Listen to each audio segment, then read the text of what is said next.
Hi hello வணக்கம் நண்பர்களே, அனைவருக்கும் வணக்கம். இன்றைக்கி நம்ம இந்த ஒரு வீடியோவில் எதை பற்றி பார்க்க போகிறோம் அப்படின்னு பார்த்தீங்கன்னா, ரேஷன் அட்டைதாரர்களுக்கு வந்திருக்க மிக மிக முக்கியமான ஒரு அப்டேட்டை பற்றி தான் பார்க்கலாம். தமிழக அரசு மற்றும் மத்திய அரசு இணைந்து ரேஷன் அட்டைதாரர்களுக்கு வழங்கியுள்ள முக்கியமான புதிய விதிமுறைகள் இந்த தகவல் விளக்குகிறது. குறிப்பாக வறுமை கோட்டிற்கு கீழே உள்ள AAY, PHH மற்றும் NPHH அட்டைதாரர்கள் தங்களுடைய விவரங்களை சரிபார்க்க வேண்டியது அவசியமாகும்.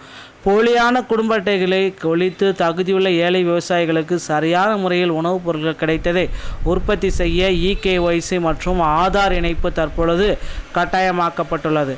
இந்த நடைமுறை மேற்கொள்ளப்பட்டவர்களின் அட்டைகள் ரத்து செய்யப்பட வாய்ப்புள்ளதாகவும், இதன் மூலம் ஒரே நாடு ஒரே ரேஷன் அட்டை திட்டத்தின் கீழ் மக்கள் எங்கு வேண்டுமானாலும் பயன்பெற முடியும் என்றும் குறிப்பிடப்பட்டுள்ளது. டிஜிட்டல் முறையினால் இந்த மாற்றங்கள் ரேஷன் விநியோகத்தின் மேல் உள்ள முறைகேடுகளை தவிர்த்து அரசுக்கு ஏற்படும் நிதி இழப்பை சரி செய்ய உதவும் என எதிர்பார்க்கப்படுகிறதுங்க. மேலும் பயனாளிகளுக்கு கிடைக்க வேண்டிய அரிசி, பருப்பு, சர்க்கரை போன்ற பொருட்கள் தங்கு தடையின்றி சென்றடையவும் இது ரொம்ப பயனுள்ளதாக இருக்கிறது. ஸோ ரேஷன் அட்டைதாரர்களுக்கு இந்த ரேஷன் அட்டைதாரர்களுக்கு தற்சமயம் வந்திருக்க அந்த முக்கியமான அப்டேட் என்ன அப்படின்னு பார்த்தா தான் நான் இப்போ சொல்ல போகிறேன். சில ரேஷன் அட்டைகள் இனி வரும் காலங்களில் செல்லாது அப்படின்ற மாதிரி குறிப்பாக சொல்லியிருக்காங்க.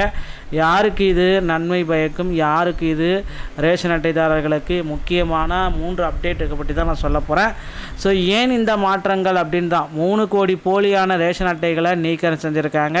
2025ஆம் ஆண்டு இறுதி வரை நடத்தப்பட்ட ஆய்வில் சுமார் 3 கோடி போலி ரேஷன் அட்டைகள் கண்டறியப்பட்டுள்ளது. 20,000 கோடி இழப்பு இதனால் தடுப்பு தடுக்கப்பட்டிருக்கு. போலி அட்டைகளால் அரசுக்கு சுமார் 20,000 கோடி நிதி இழப்பு ஏற்படுவதை இதை தடுத்திருக்கு. ஸோ தகுதியுள்ள பயனாளர்களுக்கு முன்னுரிமை, தவறாமல் வருமான விவரங்கள் மற்றும் ஒரே நபர் பல அட்டைகள் வைத்திருப்பதை தவிர்த்து உண்மையான ஏழை எளிய மக்களுக்கு சலுகைகள் சென்றடைவதை இது முயற்சி செய்யுது அப்படின்றத குறிப்பாக சொல்கிறாங்க. ஸோ இதனால தாங்க தற்சமயம் பார்த்திங்கன்னா ரேஷன் அட்டைதாரர்களுக்கு ஒரு சில மகிழ்ச்சியான அப்டேட்டு அப்படின்றத நம்ம சொல்லலாம். ஸோ இப்போ அட்டைதாரர்கள் இது செயலிழக்காமல் இருக்கணும்னா சில விதிமுறைகளை பின்பற்றணும். அதில் EKYC அனைத்து அட்டைதாரர்களும் பயோமெட்ரிக் கைரேகை 3 அந்த முறை மூலம் விவரங்களை சரிபார்ப்பது இனி கட்டாயமாக்கப்பட்டுள்ளது. ஆதார் இணைப்பும் கண்டிப்பாக இணைச்சி ஆகணும். ரேஷன் அட்டையுடன் ஆதார இணைப்பு தற்பொழுது மிக மிக முக்கியமான ஒரு அப்டேட்டாக கருதப்படுதுங்க. ஸோ ஆதார் இணைக்கப்படவில்லை அப்படின்னா கண்டிப்பாக உங்களுக்கு உங்கள் ரேஷன் அட்டை நிராகரிக்கப்படுறதுக்கு வாய்ப்பு இருக்குது.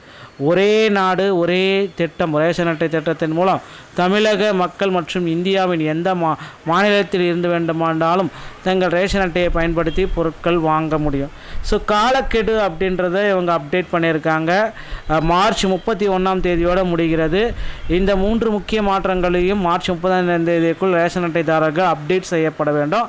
இல்லைன்னா அட்டைகள் பார்த்திங்கன்னா ரத்தாகும் அப்படின்னு சொல்லியிருக்காங்க. குறிப்பிட்ட காலத்திற்குள் அப்டேட் செய்யப்படாத ரேஷன் அட்டைகள் செல்லத்தக்கதாக அறிவிக்கப்படுது அல்லது ரத்து செய்யப்படுவதற்கு வாய்ப்பு இருக்குது. ஸோ அதனால் பார்த்திங்கன்னா டிஜிட்டல் விநியோகம் இனி வரும் காலங்களில் ரேஷன் பொருட்கள் அனைத்தும் முழுமையாக டிஜிட்டல் விநியோகத்தின் மூலம் உங்களுக்கு பயன்படுத்தப்படும் அப்படின்றத குறிப்பாக சொல்கிறாங்க மக்களே. ஸோ இதுதான் தற்சமயம் பார்த்திங்கன்னா அந்த ஒரு சில முக்கியமான அப்டேட் ரேஷன் அட்டைதாரர்களுக்கு. ஸோ ரேஷன் அட்டைதாரர்களுக்கு மகளிர் உரிமை தொகை மகளிருக்கு பார்த்திங்கன்னா தற்சமயம் அங்கங்கே ஏற்றிட்டுருக்காங்க. மத்திய அரசு பார்த்திங்கன்னா 12,000 ரூபாய் வர்த்தகம் கொடுக்குறாங்க.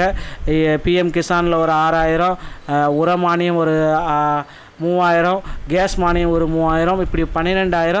தமிழக அரசு ஒரு மானியம் பார்த்திங்கன்னா 5,000, மொத்தம் 17,000 ரூபா மகளிருடைய அக்கௌண்ட்டுக்கு தற்சமயம் வர இருக்குது. ரெடி ஆகிக்கோங்க. அடுத்தடுத்த தகவல்களை நீங்கள் உடனுக்குடன் பெற நீங்கள் நம்முடைய சேனலை சப்ஸ்கிரைப் அண்ட் பெல்லை கிளிக் பண்ணி வச்சுக்கோங்க. மீண்டும் ஒரு நல்ல தகவலோடு நான் உங்களை சந்திக்கிறேன். நன்றி, வணக்கம், தேங்க்யூ.